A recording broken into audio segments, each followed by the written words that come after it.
नमस्कार, मैं सौरभ गुरु। आज मैं कक्षा 8 का प्रथम जो अध्याय है उसके बारे में आज हम जानेंगे।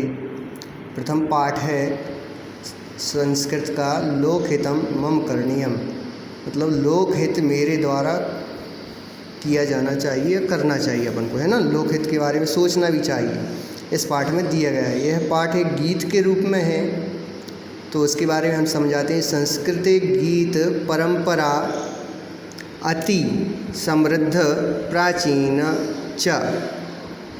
संस्कृत में गीत परंपरा बहुत प्राचीन और समृद्ध है। यह बहुत ही पुराने काल से ही चली आ रही है। जनैः मन दृढ़ संकल्पम कृत्वा, लोग मन में दृढ़ संकल्प करके अच्छा आचरण करना चाहिए। लोगों को मन में दृढ़ संकल्प करके अच्छा आचरण करना चाहिए। फिर क्या है, कथमाचरणीयमित्यस्मिन् गीते वर्णितम। यह इस गीत में वर्णन किया गया है।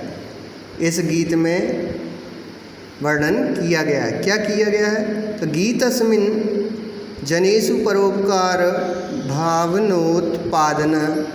भावनोत्पादनम दृश्यते। इस गीत में लोगों में परोपकार की भावनाओं को अपन को जगाना है, या फिर इसमें लिखा है कि अपन को इस गीत के द्वारा जगाने की यह संकल्प दिया गया है। इस गीत के द्वारा अपन समझेंगे कैसे लोगों को जागृत करना है। मनसा सततम, इसके पहले श्लोक में दिया गया है, मनसा सततम स्मरणीयम। मनसा सततम स्मरणीयम, मन में हमेशा सोचना चाहिए। वचसा सततम वदनीयम, वाणी से हमेशा बोलना चाहिए। ठीक है। फिर लोकहितम मम करणीयम, संसार का लोकहित मतलब संसार का भला। अब किसके द्वारा करना चाहिए, तो लोकहितम मम करणीयम, मम मतलब मेरा, है ना, मेरे द्वारा।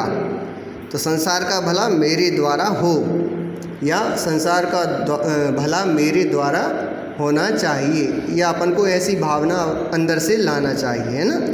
आगे कहते हैं, ना भोग भवने रमणीयम, ना भोग भवने रमणीयम, न च सुख शयने शयनीयम। सुख के महल में हमें नहीं रहना चाहिए, सुख की गद्दी पर हमें नहीं सोना चाहिए। फिर क्या कहते हैं, अहर निशम, अहर का मतलब होता है दिन और निशम का मतलब होता है रात। अहर निशम, दिन रात, जागरणीयम, जागना चाहिए। क्यों जागना चाहिए, तो किस लिए जागना चाहिए, दिन रात क्यों लगे रहना चाहिए। लोकहितम मम करणीयम, मेरे द्वारा संसार का भला होना चाहिए, इसलिए हमें जगना चाहिए, है ना। अब आगे बोलते हैं, न जातु दुखम गणनीयम, न निज सौख्यम मननीयम। इसमें क्या है, न जातु दुखम गणनीयम, न च निज सौख्यम मननीयम। होने वाले दुखों को गिनना नहीं चाहिए, अपने सुख की चिंता हमें करना नहीं चाहिए। अब आगे क्या कहते हैं, कार्य क्षेत्रे त्वरणीयम और लोकहितम मम करणीयम। अपने कार्य में, अपने कार्य के क्षेत्र में हमें उतरना चाहिए, मन से उतरना चाहिए, मन से उतरना चाहिए, अपने कार्य को अच्छे से करना चाहिए, तब तो हम लोकहित कर पाएंगे। तो इसमें क्या लिखा है, लोकहितम मम करणीयम, मेरे द्वारा इस संसार का भला हो, है ना।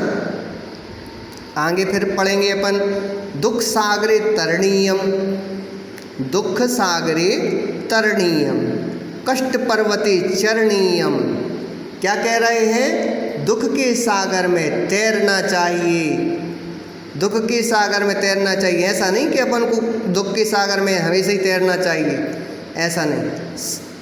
आगे कहते हैं, कष्ट पर्वते चरणीयम, तो कष्ट के पर्वत पर चढ़ना चाहिए, कष्ट के पर्वत पर चढ़ना चाहिए। यदि हमें दुख नहीं मिलेंगे तब तक हम जीना कैसे सीखेंगे। और कष्ट के पर्वत मतलब हमारे लिए कष्ट नहीं मिलेंगे और उसको हम सहन नहीं कर पाएंगे तो हम कैसे अपने जीवन को संवार पाएंगे। तो इसलिए उन्होंने कहा कि दुख सागरे तरणीयम कष्ट पर्वते चरणीयम। आगे क्या कहते हैं, विपत्ति विपने भ्रमणीयम। विपत्ति विपने भ्रमणीयम, विपत्ति के जंगल में घूमना चाहिए, घूमना चाहिए। क्यों? यदि अपन को कष्ट आ सकता है, दुख आ सकता है, तो विपत्ति भी आ सकती है ना। और किसी के ऊपर विपत्ति हो तो अपन उसको कम कर सकते हैं। तो विपत्ति विपने भ्रमणीयम लोकहितम मम करणीयम। जब अपन इतनी चीज़ें कर लेंगे तो अपन सब कुछ करना सीख गए, फिर अपन लोकहित के बारे में भी कर सकते हैं। तो लोकहितम मम करणीयम, मेरे द्वारा संसार का भला होना चाहिए। फिर आगे कहते हैं गहनारण्ये घनांधकारे बंधुजनाये स्थिता गह्वरे।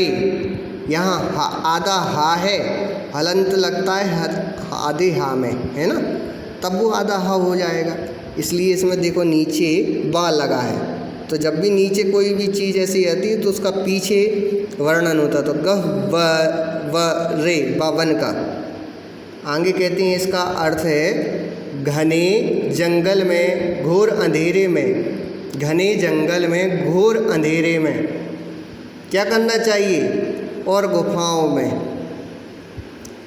गुफाओं में जो लोग हमारे भाई रहते हैं, देखो भाई बंधु रह रहे हैं गुफाओं में, तो जो लोग हमारे भाई बंधु रहते हैं, आगे क्या कहते हैं, तत्र मया संचरणीयम और लोकहितम मम करणीयम। वहाँ मुझे जाना चाहिए। वहाँ किसको जाना चाहिए? वहाँ हमें जाना चाहिए। फिर हमारे द्वारा क्या किया जाना चाहिए? वहाँ मेरे द्वारा संसार का भला किया जाना चाहिए। हमारे द्वारा जो भला हो वह हमें करना चाहिए। तो इतना अपन इस पाठ के बारे में समझ गए हैं। धन्यवाद।